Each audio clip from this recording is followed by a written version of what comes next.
Lényegében a mai napon lezártuk azt a projektet, amit jó egy évvel ezelőtt kezdtünk el a horvát partnereinkkel, a Baranya háromszögből, a Lák Baranyával, mely azt célozta meg, hogy kint egy vidékfejlesztési stratégiát készítettünk, illetve a mi meglévő stratégiánkból egy közöset, és ez mögé egy olyan akciótervet tettünk le, amiből különböző pályázati rendszereken közösen tudunk majd pályázni, illetve van egy része, ami nem csak közös pályázatokról szól, hanem mindkét oldalán lehetősége lesz mindenkinek, hogy a saját projektjeit is meg fogja tudni valósítani ezekből a rendszerekből. Lényege, hogy a itteni gazdálkodók, illetve egyesületek ugyanúgy meg fogják találni ezekben a pályázati rendszerekben a számításokat, mint ahogy eddig is. Ez természetesen tehát plusz forrásokat jelent, tehát nem csak a horvát, illetve a magyar állam által meghirdetett különböző brüsszeli alapok, hanem vannak Brüsszelben célirányosan az ilyen jellegű együttműködésre kijelölt források, és ezek fognak megnyílni ezeken a stratégiákon keresztül. Ami érdekes ebben a stratégiában, hogy úgy igyekeztünk összeállítani, hogy illeszkedjen a nagy rendszerekhez. Vannak regionális, illetve megyei szintű stratégiák, amelyek szükségesek lesznek ezekhez az uniós forrásokhoz. Mind úgy lett összerakva, hogy tehát paritásban vannak egymással, nem azonos ötleteket, tehát nem tükörberuházásként kezeli, hanem valamilyen területi lefedettség alapján és egymásra épülő fejlesztési rendszereket fognak ezek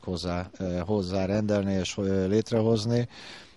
Ez talán egy újdonság, hisz eddig nem egészen így működtek a stratégiai tervezések. Most mi megpróbáltunk egy ilyen rendszert felépíteni. Maga a stratégiáról az elmondható, miután még nem tudjuk azt, hogy milyen forrásokra és milyen úgymond intézkedésekre lehet majd benyújtani ezeket a pályázatokat, és nem azért,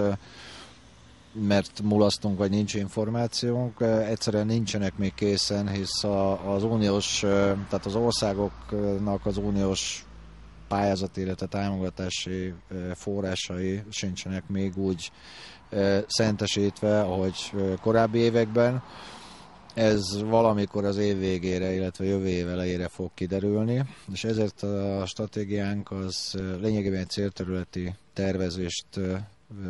tett lehetővé pontosan ez miatt, hogy a konkrétumok, tehát forrásallokáció és ilyesmi még nincs meg. Viszont célterületenként azért bizonyos prioritásokat is behelyeztünk ebbe a stratégiába. Két legfontosabb, a mi szemünkben a legfontosabb fejlesztési irány, hogy a gazdaságfejlesztés, illetve a turizmus. Most turizmuson belül is a szálláshelyektől a háttérinfrastruktúra biztosítása lesz ebbe a cél. A gazdasági részében pedig feldolgozás, és itt igazából a mezőgazdasági célú feldolgozás felé vittük el a gondolkodást, hisz ezeken a területeken ugye ez jellemző. Mi nem egy nagy ipari bázis vagyunk itt ebbe a régióba, tehát mi mezőgazdasági feldolgozás kell, hogy preferáljuk. Ez jön még a másodlagos energiaforrásoknak a felhasználása, tehát abban a pillanatban, ahogy nyílnak ezek a keretek és a források, onnantól kezdve viszont a stratégiánkat is át fogjuk dolgozni, mert akkor le tudunk menni akár projektszintig a tervezésében. Tehát most, ami elkészült, ez egy célterület, és ezen belül egy-két prioritásnak a tervezése, és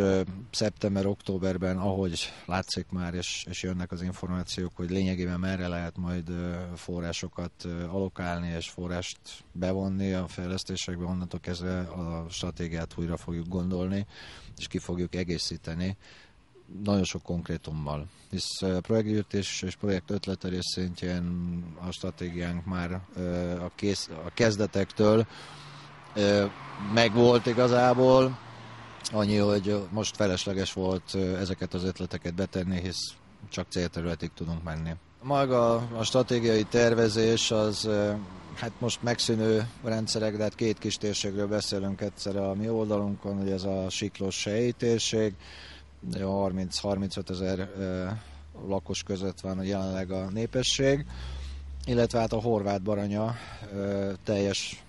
lakosságát érinti, ott is egy 30-35 ezer emberről beszélünk, tehát lényegében 60-70 ezer lakóról, illetve tehát ilyen népsűrűségű területekről beszélünk, erre készült el ez a stratégia, és hát ebben van nagyon sok ugye, vállalkozó, civil szervezet, önkormányzat, aki partnere lesz majd ezeknek a pályázatoknak. Én úgy gondolom azért egy ilyen jelentős létszámú térségeket így bevállalni egy ilyen tervezésre, és egy majdani ugye forrás leosztása azért nem egy kis dolog, de érdekes módon tehát azért a lakosság jó része, akik gondolkodnak előre, hisz ez a 14-20-ról szól, tehát nem a holnapról, hanem a holnap utánról már, megértették, hogy ezen keresztül lehet fejleszteni, és hát mondom, ezek 60-70 ezer emberről beszélünk, tehát azért nem kevés.